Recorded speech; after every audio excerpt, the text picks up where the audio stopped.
Hi, so today I'm going to review GitHub repo that has over 8.5k stars and 758 forks. This tool is an open source tool that uses ChatGPT for Vision to generate the UI based on what the input of an image that we give it. So with this tool, there is a very high chances that it's going to help a backend developers like me to design a basic UI and launch the product faster, so we do not need to wait for the front end team to come here and waste our time in the front end development. So let's try it. So I have already tried it. I'm going to try it again. So let's grab this one page, okay, and say it that we want to design something like this. We have grabbed it. Let's drag that image here. HTML design. Let's see what it can do. Also, there is a very powerful things that it can generate the design in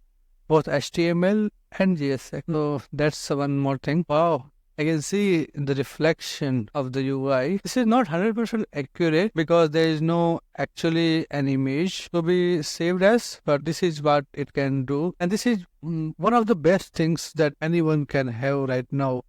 And because this is also going to replace the images with placeholder images and use the basic like using the proper dimensions, using the proper placeholders, using the proper alt tags as well. The class names are very nice. So this is really great. Let's see. Okay, so it can generate in React, Servlet, Vue, and Web component. Wow, from Google Drive. Let me see. So went a little bit to center. I must say this is not 100% responsive, but this is where it will give you a starting point where you can start very simply for a code. I can really use this code, which is very clean, okay, and use it to do the magic. Really enjoyed it. Thank you. I like that.